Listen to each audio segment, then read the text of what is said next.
Hi, I'm Matthew Herzberg, and this is the Myopia Mindset. On this episode of the podcast, my guest is none other than Dr. Brianna Rhue, who is an absolute treasure for our industry. I met Brianna about 10 years ago at Vision by Design, her very first, when she first got into myopia management. And I got to be honest with you, I have been learning from her ever since. She has such a unique gift for refining her practice for success, figuring out what's working, what's not working, and then making the appropriate changes. She's going to talk with us about selling strategies, conversion rate, about becoming more parent and patient focused. The regular version of this episode is the first 30 minutes of that discussion. For our paid supporters of the Myopia Mindset, there's an extended version of this episode, which you can get by becoming a paid supporter at myopiamindset.substack.com. I hope you consider doing so. Thank you so much. Let's get to the episode.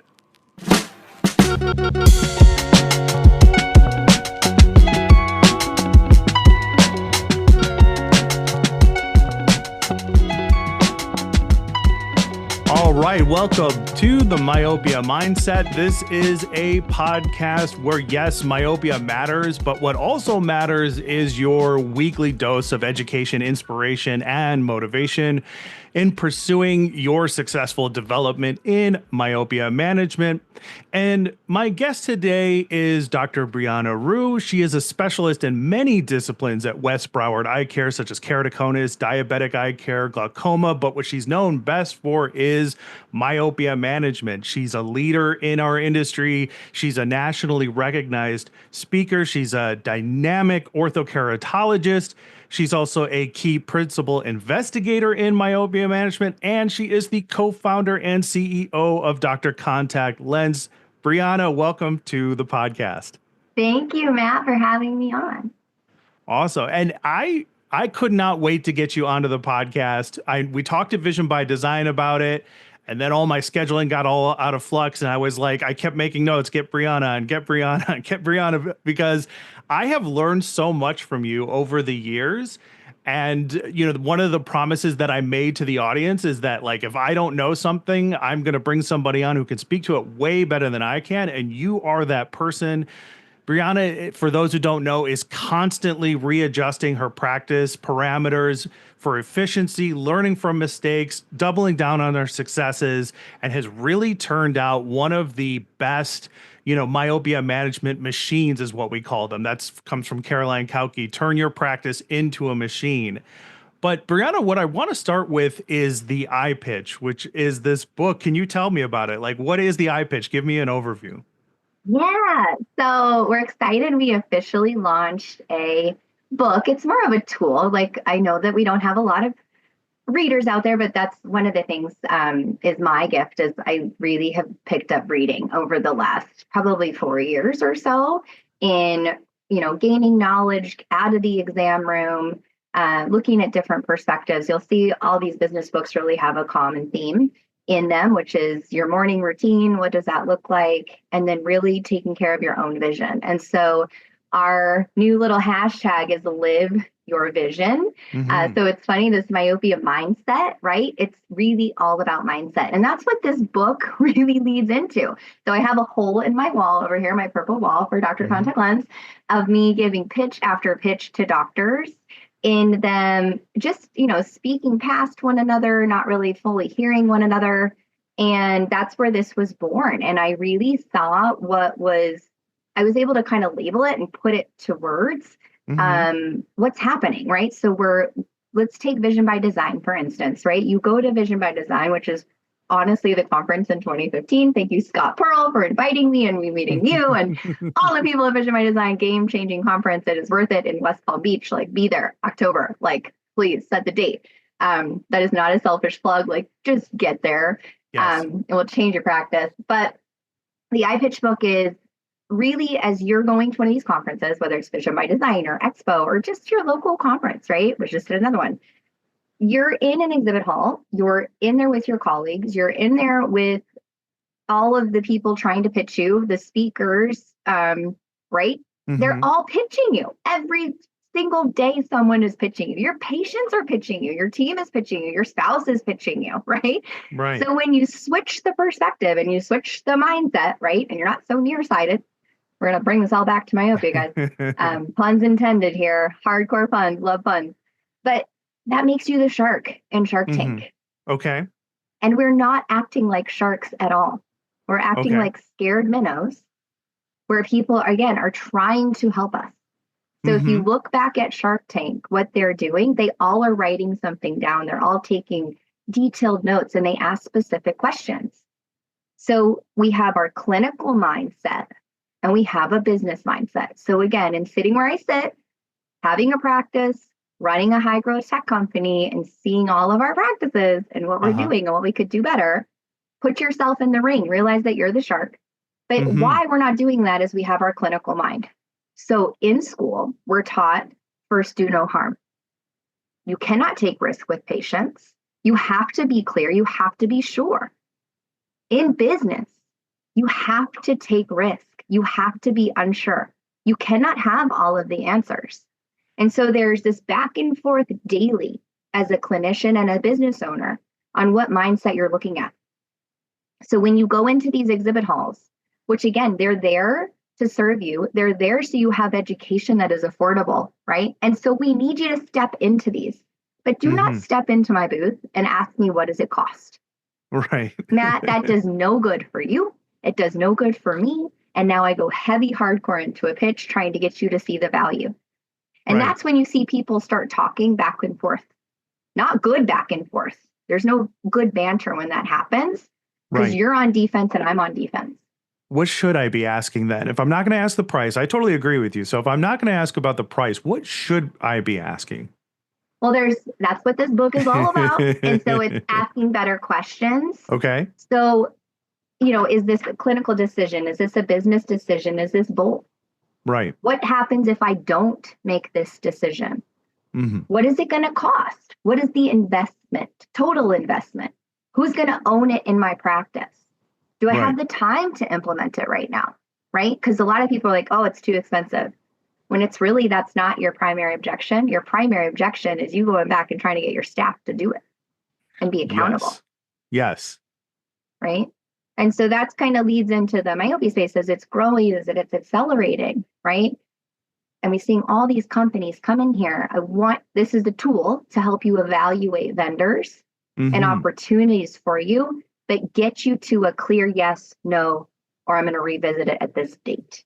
I love it because there's so much analysis paralysis. Oh my God, so much. So much.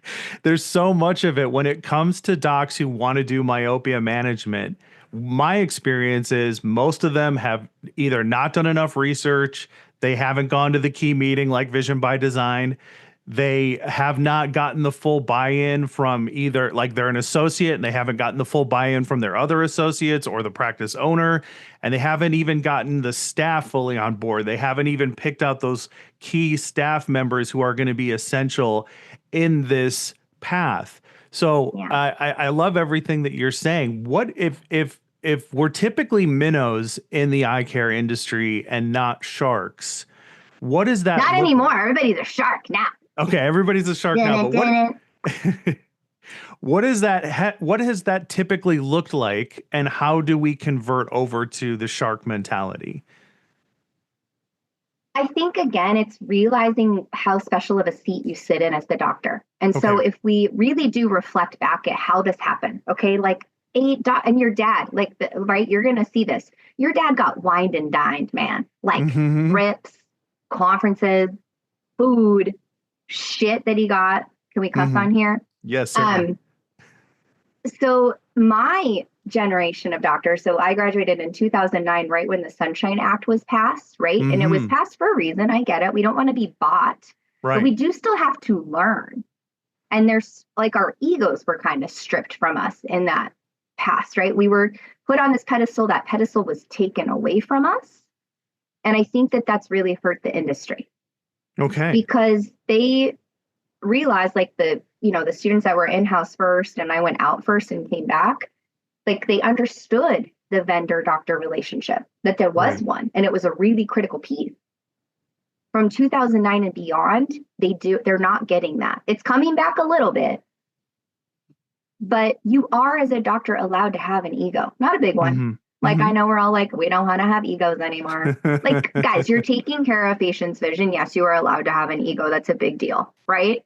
Yes. And that's why, like, you gave your life to do this, and you're allowed to make money off of that. Like, stop apologizing for not wanting to make money. If you don't invest in your practice, your patients don't invest in you. Right. And you need to make money to do that, right? Like, all of these things require an investment, a financial investment.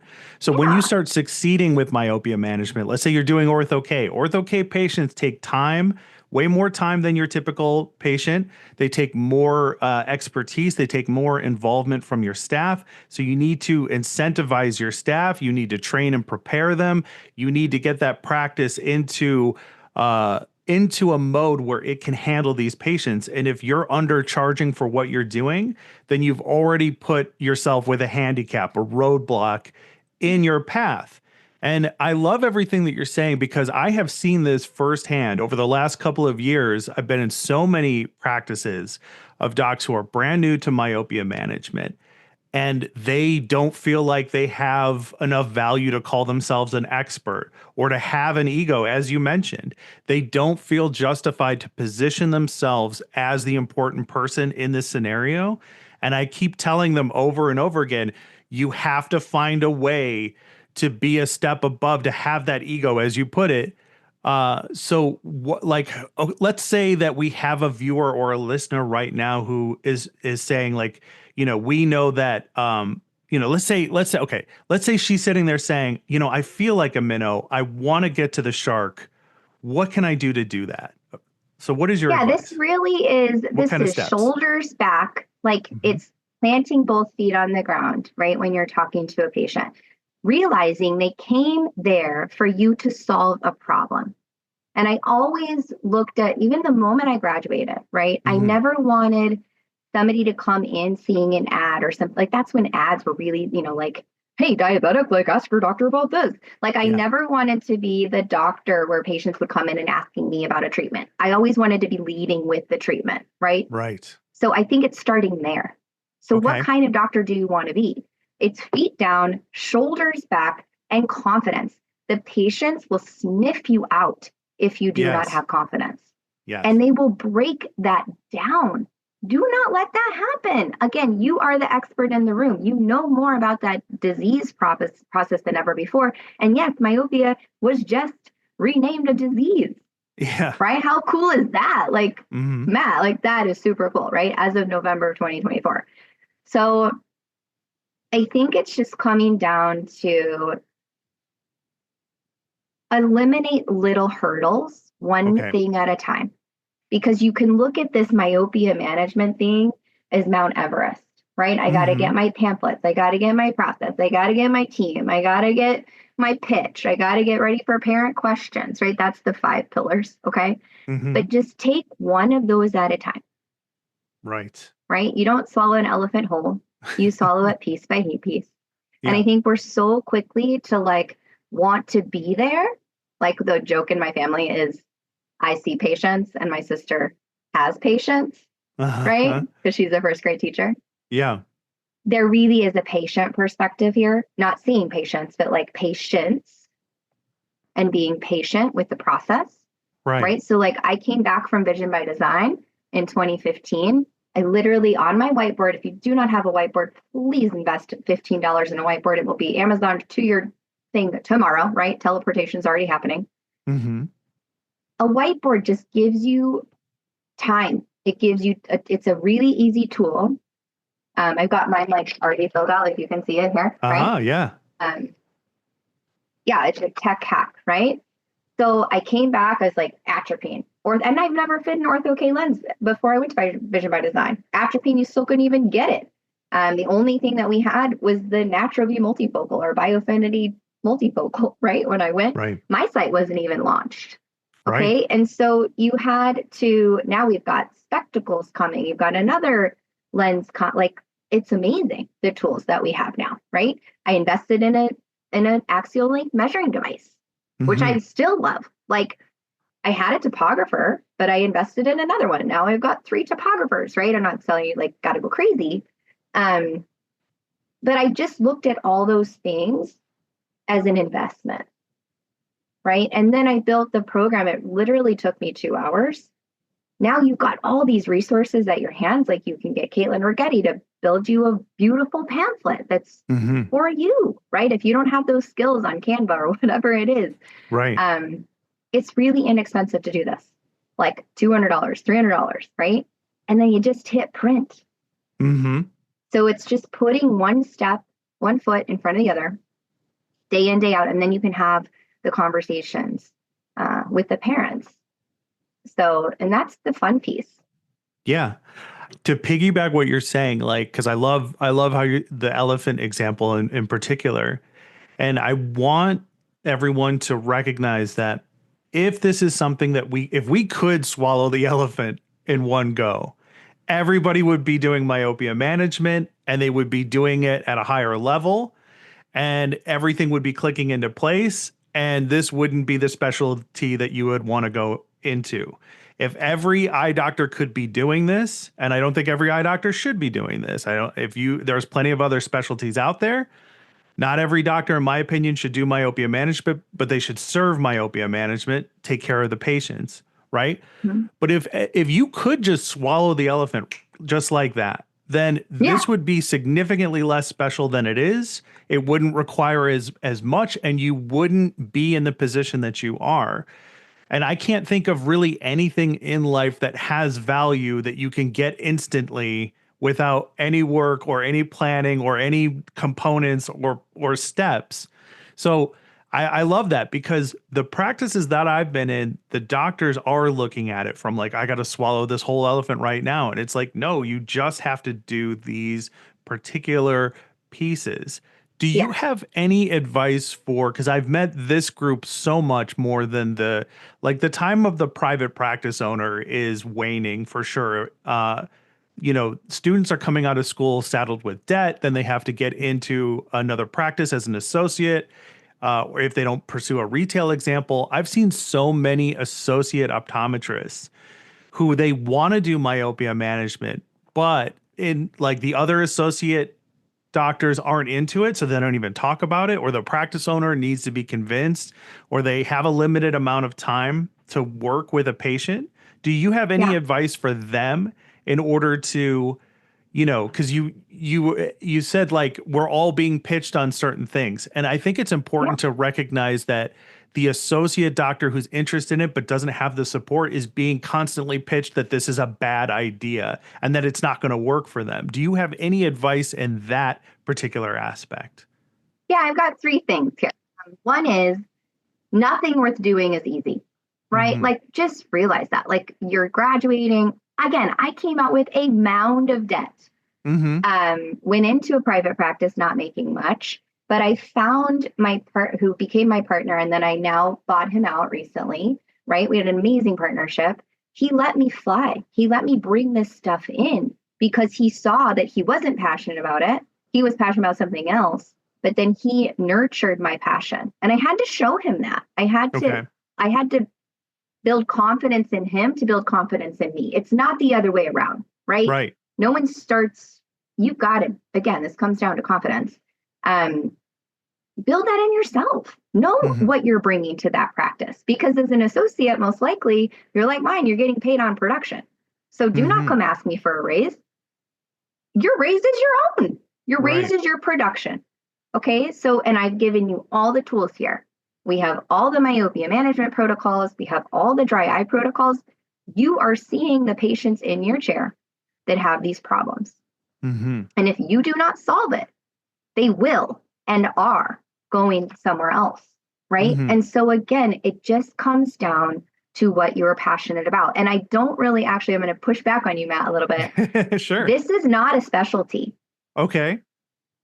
This is serving a community. Okay.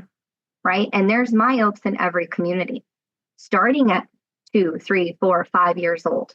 Okay, we have to move this bell curve from when we're starting to see patients when they're 6, 7, 8. We've got to move that down to 3, 4, 5. How we do that is through pediatricians, right? Okay. Pediatricians are referring to pediatric ophthalmologists. There's not enough of them. They're throwing hopefully something on them, which is typically atropine, and they do not want to be seeing these kids. Right. So for instance, I saw a kid the other day, 4 years old. She's already a minus 75. We put her into the calculator and she is on track to be a minus 9. Okay, so K readings, axial length, whatever, right? And we'll get into your like my myopia equation because I really want to simplify this for you guys. This is not hard. Okay. I think the way that we're describing it with all the jargon is really hard, right? So I want to get rid of that. Okay. But looking at her, we found a myope super early. And we get to do something about it. Like, that's really cool. I'm not saying everybody's going to end up a minus 9. That 12-year-old that starts as a, minus 1, most likely, 50% chance they're not going to end up a minus 4. But when you put together there's a calculator, there's an equation to this. Okay. You can simplify it. And so I really want to get rid of the term, or again, that's where I'm pushing back, is I don't think this needs to be a specialty. Yes, you have to love to see kids. Okay. If kids are not your jam, yeah, myopia is probably not your jam. That's okay. Right. So me, aging out with the people that are at West Broward with my partner, like I love them, but my jam is like myopia. Right. So it's finding your schedule. It's finding that flow to keep you in it. Like I had the best myopia day. Like if I could picture the best day, it was a week ago, Matt. Right? Like I saw 7 patients back to back, all myopes. We got 2 new people into treatment, right? We were doing some follow-ups. We were doing some renewals. Like it was highlight. Like if I could say perfect day in clinic, that was it. Right. Right. But we've painted that picture and we've been very specific with what that picture is. And that takes from my front desk through calling, through again, the process with who's managing it, back to me and back to the front. Yeah. And so what you're saying is essentially, and correct me if I'm wrong here, it sounds like what you're saying is that if we position this as a specialty specifically, we are adding to that intimidation factor. That is a great point. I had never considered that because, my background or pedigree, the practice I grew up in, it's always been a specialty, right? I haven't known it as anything different. I've known it in variations, and I've seen, doctors like you who are doing it right. And I've seen everybody else who are not. And that's kind of like where the inspiration for this podcast and the whole concept of the myopia mindset came from. And what I've been trying to say is like, passion cannot be taught, but it can definitely be learned, and you should find your own way. And it also can be caught. Yes. So let's talk about that. If somebody is, because like you had mentioned, you got to be good with kids. I don't disagree with that. The only thing I would amend it with is that if you are not great with kids, but you have someone in your practice who is, you can lean on that person very heavily. 100%. So how does somebody start to pick up the passion bug for myopia? Let's say they're interested, and I think that's a good start. If you're interested in it, if you find yourself like wanting more information, considering vision by design, and you should go, definitely. If you're finding yourself watching videos or listening to podcasts like this. You've already caught the bug. I'm sorry. You already caught it. So how do we develop? No turning back now. How do we develop the passion from that point, do you think? Yeah, so now this is where passion meets purpose, meets process, right? Gotcha. And so if you think about it, where this is, again, we're going to simplify this down, soft tissue, bony orbit, right? And so the eye is growing faster than it should at a rate that is too high. And we need to somehow slow that down. And so when you have the myopia equation, you have the cornea, K readings, you have the lens, you have how long the eye is. Those 3 things add up to what you put in front of the eye with glasses or a contact lens, okay? So if you have 2 pieces to this equation, you have their refraction. Let's say you don't have an axial length device yet. Guys, they're like $3,500, okay? Like, stop it. And I'll share with, like, I have 2 of them, and I share why I like one other than the other one, and it's going to go against what other people are saying. But again, I don't go with the grain, That's as you right. can tell. But when you have the front, right, you have the K readings and you have their refraction, you can put that into a cool calculator and it shows you the axial length. So this is all about axial length.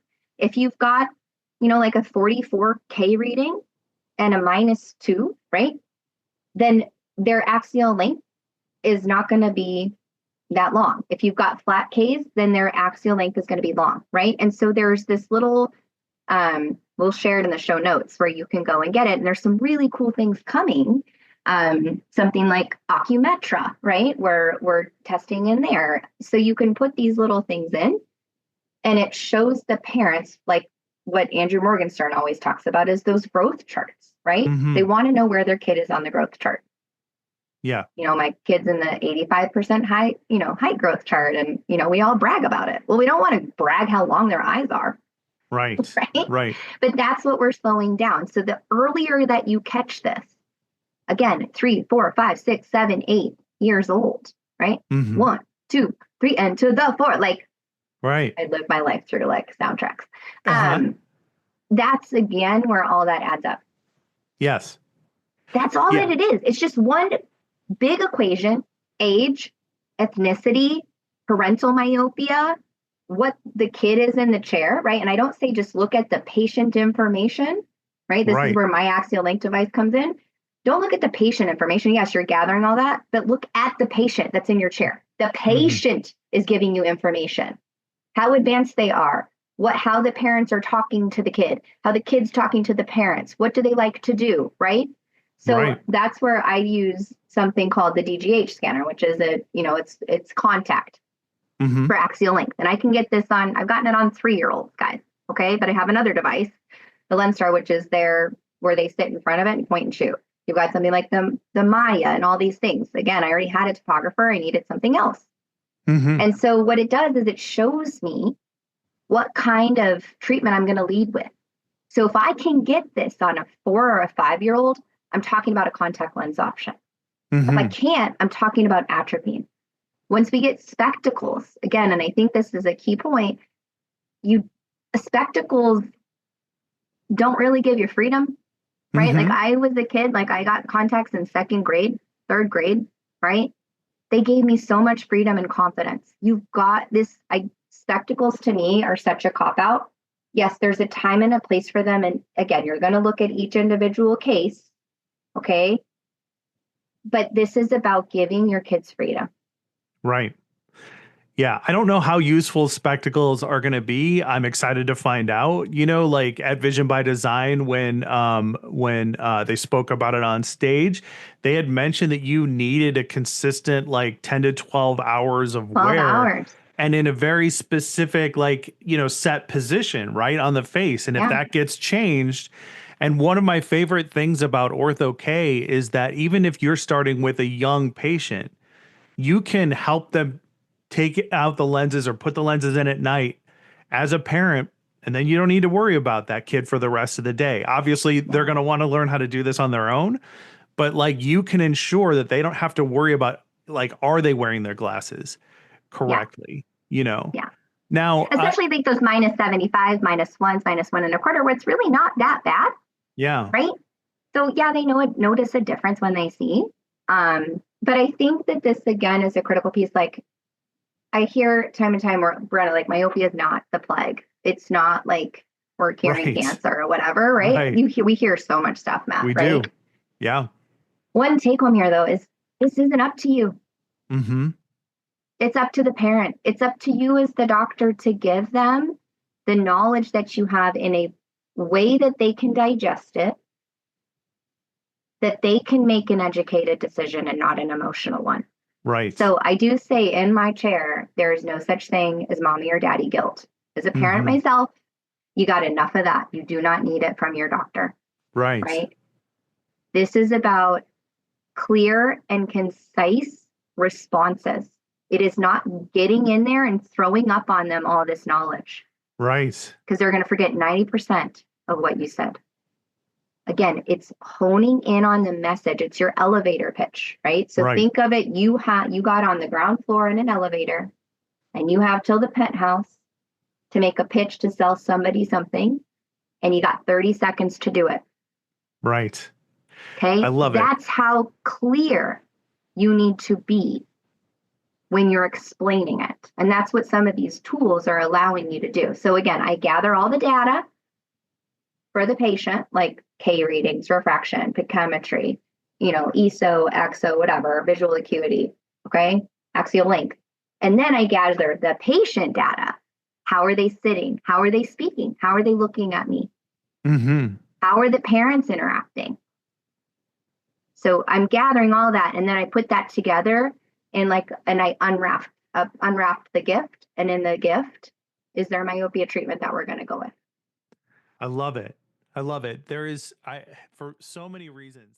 All right, that's it for the first part of my discussion with Dr. Brianna Rhue. If you're interested in the rest of the discussion, an additional 30 minutes, why not become a paid supporter of the Myopia Mindset? I know you're interested. You've made it this far, and I really think you should consider becoming a paid supporter. It's basically $12 a month, which is the price of a cup of coffee each and every week. And if you would buy me a cup of coffee to have amazing guests like Brianna on to discuss myopia management, if you believe in what we're doing, if you want to support my mission to get the word out and motivate, inspire, and educate a new generation of myopia management doctors, then please consider becoming a paid supporter of the Myopia Mindset. You could do so by going to myopiamindset.substack.com.